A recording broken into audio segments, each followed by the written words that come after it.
An accident 11 days ago has taken the life of a lineman helping repair local electric service.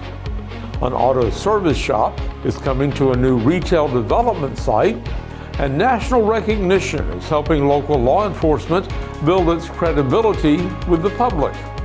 This beautiful stretch of spring weather will continue all the way through the weekend. And coming up in sports, we'll talk Donahoe High School baseball. EAN Local News starts now.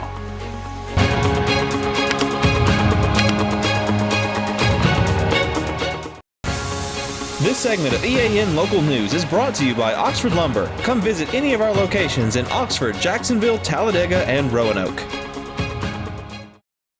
Hello. We're glad you could join us. I'm Mike Stedham.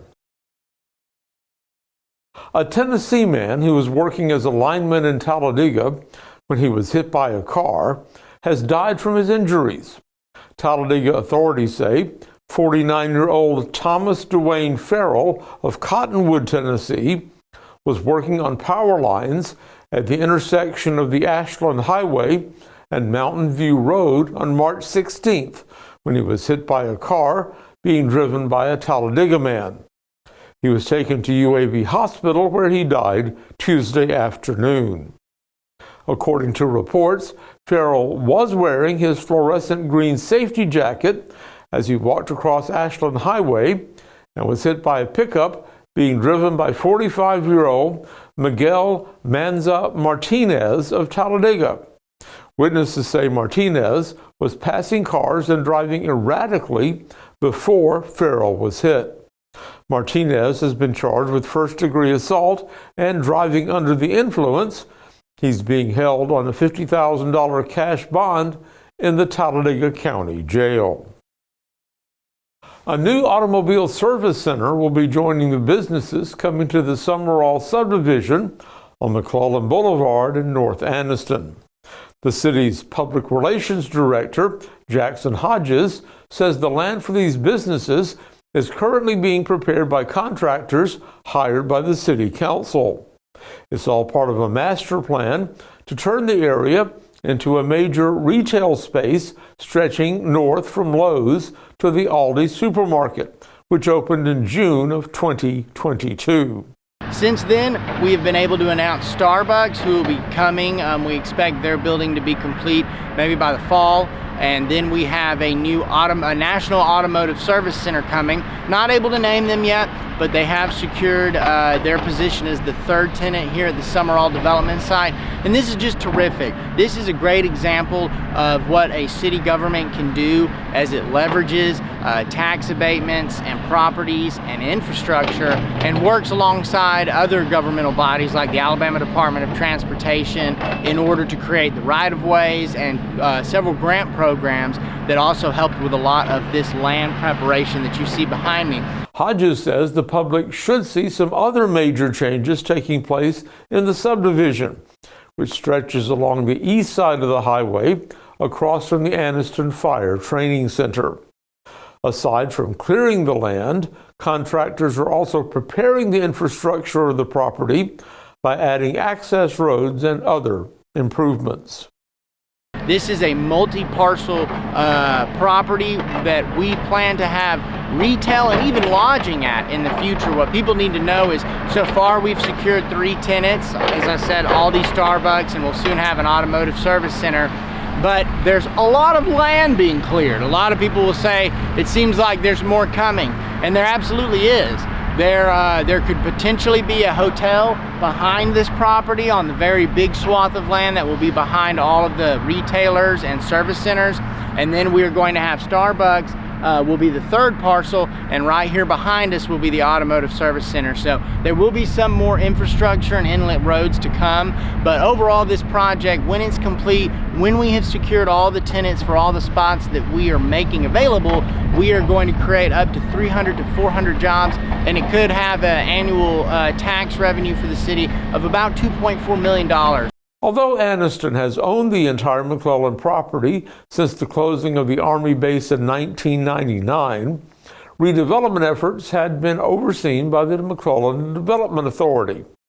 Last year, an oversight committee asked the MDA to turn over those efforts to the city so it could continue that work.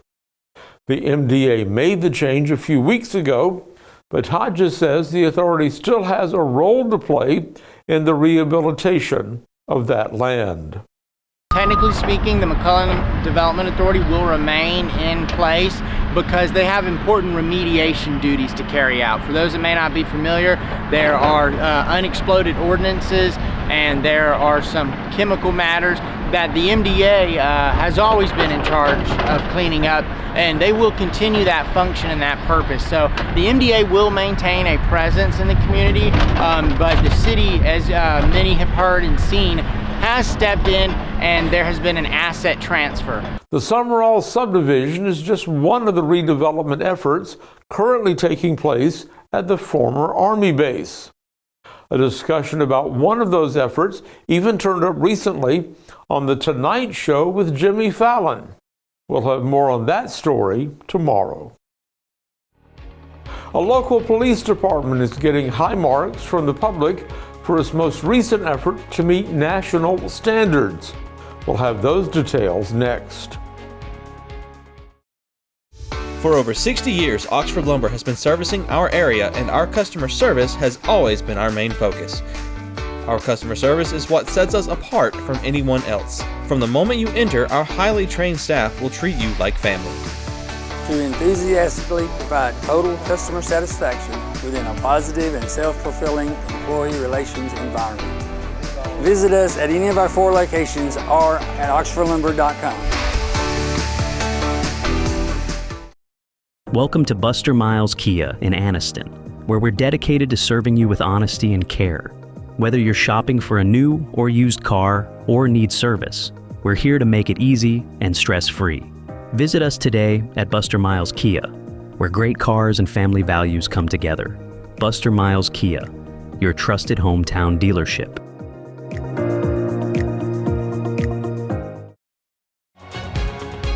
This segment of EAN Local News is brought to you by Waldrop Manufacturing, metal buildings made right here in Calhoun County.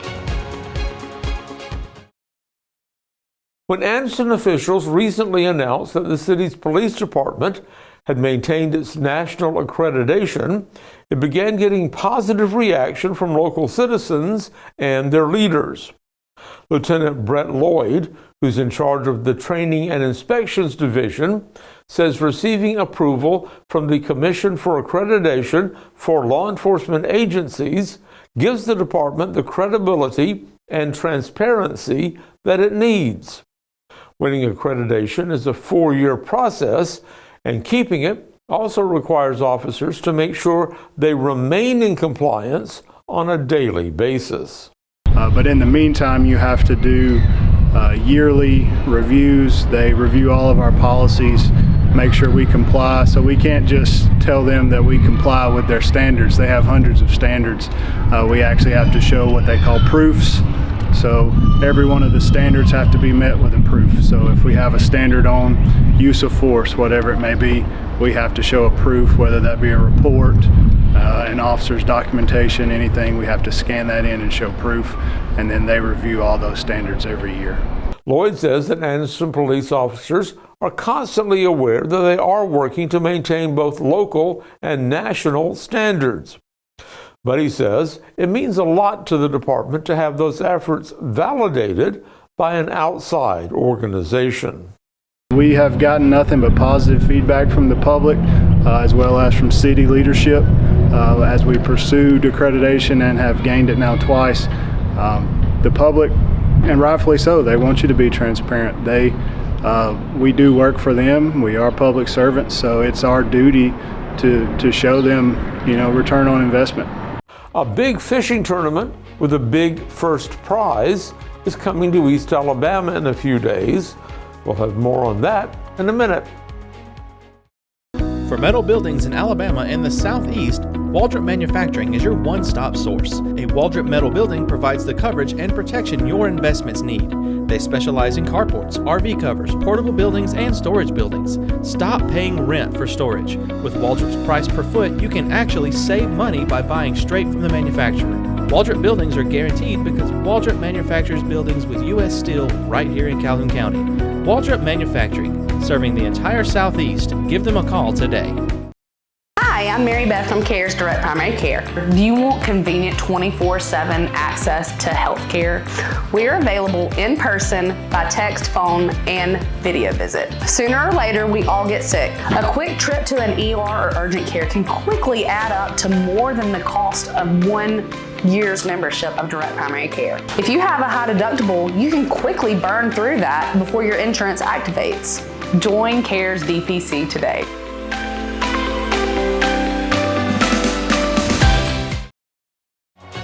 This segment of EAN Local News is brought to you by WM Grocery, located in Heflin, Wadowee, Roanoke, and in Piedmont. Greater Gadsden Area Tourism is sponsoring the 18th annual Super Bass Fishing Tournament at Coosa Landing on April 5th and 6th.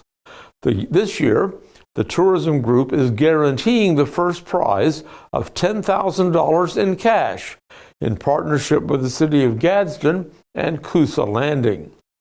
The weekend begins with a pre-tournament dinner on Friday, April 4th at 5 p.m. at 210 on the tracks. The rules will be reviewed and dinner will be provided to all competitors, compliments of Johnson's Giant Foods. The anglers hit the water early on Saturday, April 5th for day one of the tournament, and Sunday, April 6th for the second day of that tournament. Weigh-ins begin at 3 p.m. on both days and are open to the public. Julie Tucker, the manager of Coosa Landing, says she expects about 200 boats to participate this year due to the large first place prize. To register for the fishing tournament, anglers can call Coosa Landing at 256-549-4677 by April 1st in order to pay the $170 entry fee. For more information, check out the Greater Gadsden Area Tourism website, greatergadsden.com. John Holder standing by in the EAN Weather Center with a look at the forecast. Mike, this gorgeous spring weather is going to continue across East Alabama all the way through the weekend. Then another severe weather threat. We'll break down the 7-day forecast for all of East Alabama next. Since 1993, WM Grocery has been a major part of our local community. WM offers the very best in fresh produce and an outstanding meat department. WM also has many local products not found anywhere else and fresh sushi every day. If you need an event catered, come see Mrs. K at any WM store. Curbside pickup is also available for your online grocery orders. Be sure to download the WM app for all the deals of the week and shopper rewards. Go check them out today at any of their locations. We take pride in our community and appreciate your business.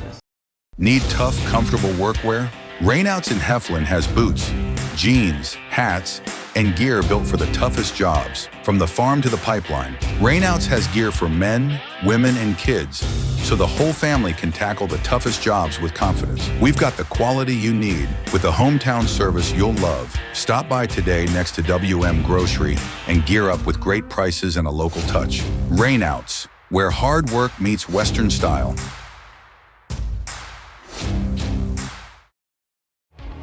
EAN News would like to thank all our commercial sponsors. Go check out our sponsors' links in the description below.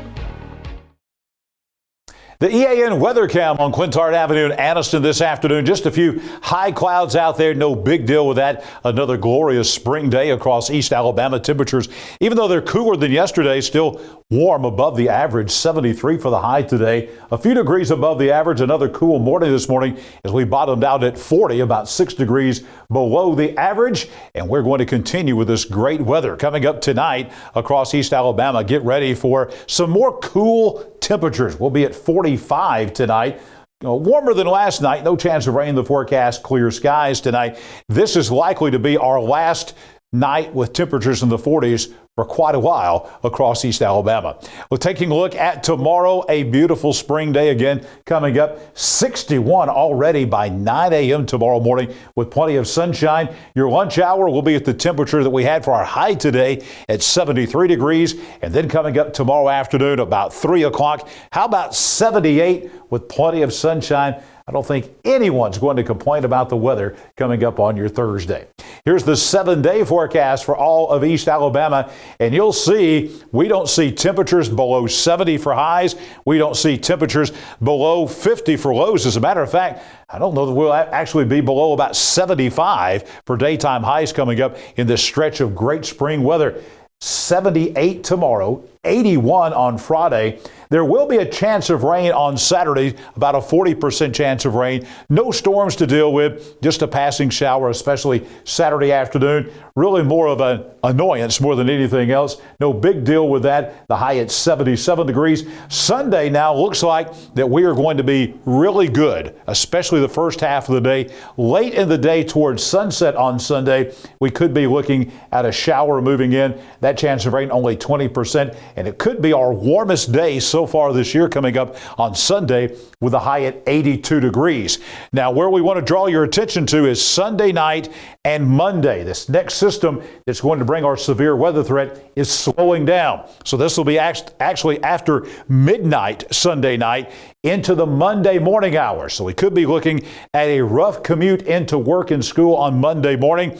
Timing still not exactly 100%, but that's our thinking right now. A 60% chance of showers and thunderstorms in the first half of the day on Monday. That number likely to rise, 79 for the high. Maybe a lingering shower or two hanging around on Tuesday and Wednesday. Highs in the mid-70s. Look at these nighttime lows. Waking up Sunday morning to 60, Monday morning 61, 62 by next Wednesday.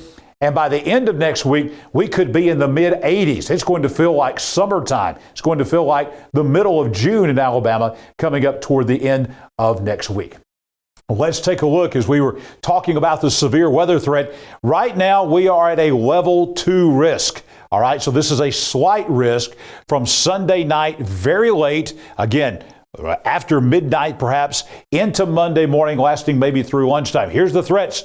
Tornadoes, damaging thunderstorm winds up to 60 miles per hour, large hail up to quarter size, and that is for all of central Alabama again. As a matter of fact, on Monday, this slight risk covers the entire state of Alabama, and I will say, being 5 days away from this or so, this risk level is likely to rise as we move through the next several days, and the threats are going to rise as we count down to Sunday night late and early Monday morning. We'll be detailing the forecast and fine-tuning that for you here on EAN Local News as we get close to the weekend. I'll be back here tomorrow morning, bright and early at 6 a.m. with your Thursday day at a glance. And coming up next in sports, we're going to talk high school baseball, softball, and some cross-country next. Discover the elegance of fine jewelry at Couch's Jewelers. From timeless diamonds to stunning gemstones, every piece is crafted to perfection. Experience the quality in person. Your next treasure awaits. Visit us today in Anniston. A good Wednesday evening to you. John Holder with EAN Sports filling in for Jordan Smith on this Wednesday night. Tonight we're going to catch up with Donahoe High School baseball. The Falcons yesterday playing part of their spring break week at Choccolocca Park in an event called the Choccolocca Experience. Yesterday afternoon in the middle of the day, it was Donahoe taking on the Childersburg Tigers. And Childersburg wins the game by a score of 17-4. A lot of teams from East Alabama and teams from around the state coming to Oxford to participate in the Choccolocca Experience. We caught up before the game with Donahoe head coach Steve Gendron to talk about the Falcons and the Choccolocca Experience. I think it's our third year doing it. Took the team to the beach last year. This year we were not going to do that. You know, it's nice to be here, good weather. We're wrapping up our week today, so the kids can go on their spring break for the rest of the week. But, it's a beautiful ballpark. It's always good to play different teams here, so I enjoy being a part of it. Coach also talks about this year's Donahoe team and who some of the leaders have been so far here at the midway point of the season. You know, we're a senior-laden ball club. Several of them have done some really good things for us over the years and continue to do that this year. Hayes Farrell, Kai Kleckler, Cash Worley, to name a few. A sneaky leader is Hartwell Church. He was on the bench to start the year, and he's fought his way into the lineup. He'll be playing left field today. So great group of kids, man, just trying to get some wins. And let's take a look now at our high school baseball scoreboard from the games played yesterday. Lot of runs scored, 35 as a matter of fact, between Wellborn and Sachs. Wellborn beats the Wildcats 24-11. Alexandria, they shut out Cleburne County 7-0, the final score in that game. Weaver, a winner over Randolph County. That was by a score of 13-7. And also, as we said, Childersburg beating Donahoe 17-4 in the Choccolocca Experience. Piedmont shutting out Ohatchee in an area game 5-0. White Plains just gets past Ranburne by a score of 8-7. And a doubleheader yesterday between Hope Christian and Coosa Valley Academy. They have played 3 times over a 2-day period, and a complete sweep by Hope Christian as the Saints win 9-3 in the first game, 9-4 in the nightcap. Also, some high school softball played yesterday. Piedmont slips past Cedar Bluff 8-7. Wellborn over Sachs 12-4. Randolph County by 1 run over Weaver 8-7. And the top 2 teams in next week's Calhoun County High School softball tournament meeting yesterday. Number 1 seed Alexandria having no problem with number 2 seed Pleasant Valley as they win yesterday 11-1. More from the Alabama High School Athletic Association on their All-Star Sports Week. The cross-country teams being named yesterday, and we had 1 representative from here in East Alabama. That was on the girls' North Squad. Maggie Todd from Piedmont High School will be representing Piedmont and East Alabama in the cross-country North-South All-Star team. Of course, that event, again, taking place in Montgomery in July. That's going to wrap it up for EAN Sports. Now back for more EAN Local News with Mike. Thanks for that update, John, and thank you for watching us today. You'll find us every weeknight on Facebook, YouTube, our website, and on Rumble. Go to the platform of your choice and watch our news, sports, and weather coverage whenever it's convenient for you. We'll see you back here Thursday for your news on your schedule.